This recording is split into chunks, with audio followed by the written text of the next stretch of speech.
Okay, let's dive right into this explainer. We're unpacking a really intense geopolitical clash today, one between the Thai government and a UN Special Rapporteur, which is essentially an independent human rights investigator.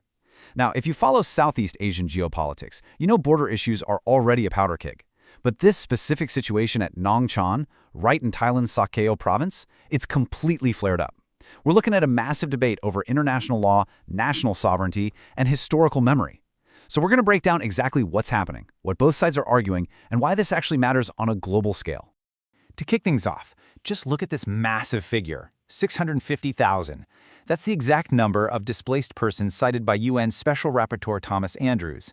And let me tell you, it's this specific data point that sparked this entire controversy. When you're dealing with humanitarian crises, numbers matter, right? They drive the policy, the funding, the whole international response.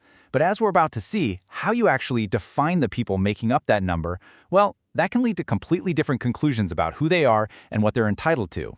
Which brings us to the central question we really need to ask. Who actually belongs at Nong? This is super critical right now because the UN report is requesting new, immediate housing right in the Nong area. And we're talking about a highly specific, tiny strip of land here, just between border pillars 46 and 47, that has somehow become the epicenter of this massive international debate. You've got the international community eyeing this space as a potential safe haven, while the host country is looking at it strictly through the lens of territorial integrity. All right, moving into part one, let's look at the spark that lit the match, the UN Refugee Report.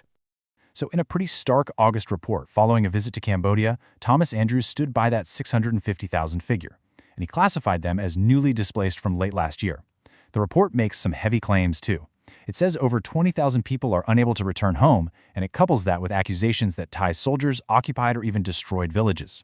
Because of all this, the UN is pushing hard for immediate, newly constructed housing right in Nong, so these folks can move in right away.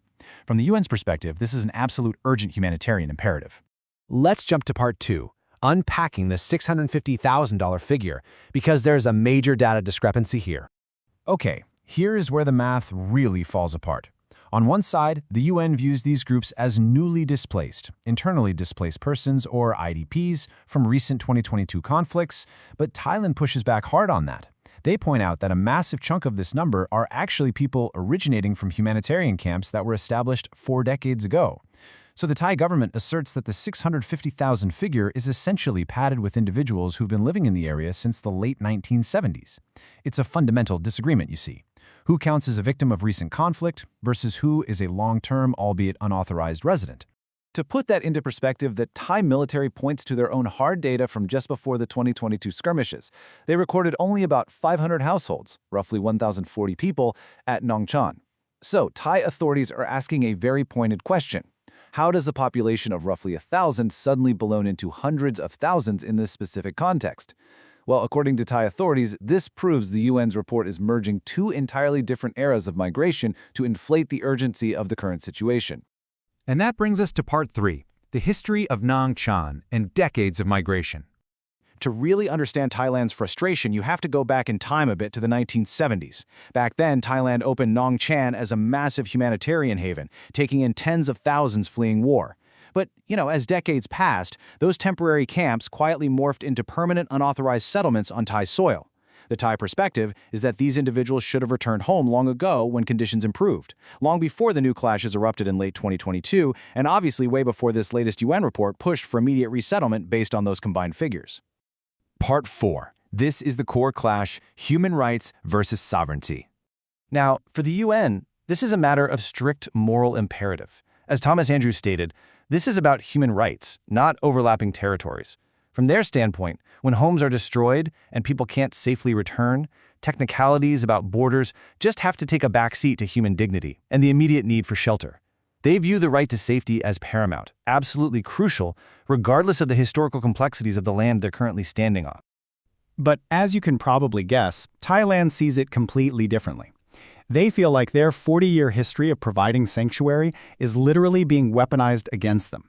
To them, the UN is conflating a decades-old humanitarian favor with new conflicts just to justify illegal trespassing on Thai soil.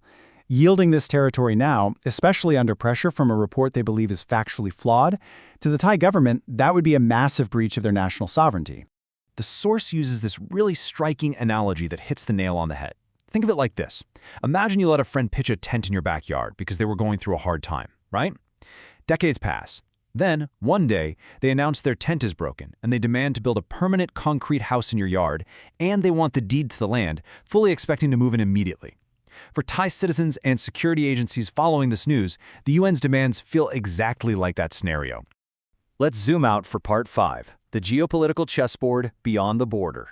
The Thai military's Joint Information Center suggests there are actually much deeper strategic motives at play here. Establishing a recognized camp right on the border, it's a brilliant, albeit cynical, political maneuver.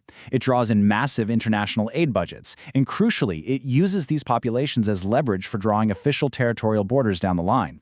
It's a perspective that frames the whole situation less as a pure humanitarian crisis and much more as a calculated, high-stakes international chess match. And the clock is literally ticking. Thomas Andrews is prepping to present his full report to the UN Human Rights Council next month. If Nong Chan is officially recognized in UN Inc. as a designated resettlement zone or a site of abuse, the diplomatic pressure on Thailand is going to be crushing. It basically transforms a local border dispute into a binding international condition, potentially forcing Thailand to concede sovereign territory under the guise of human rights compliance. So this upcoming UN meeting is going to be ground zero for these competing narratives, and it leaves us with a huge question. How does the world weigh a 40-year history of sanctuary against a modern-day border crisis? When international human rights directly collide with a nation's sovereign borders, who is forced to blink first? It's a delicate balance of history and human lives, and the precedent it sets, well, that's going to echo far beyond Nong Chan.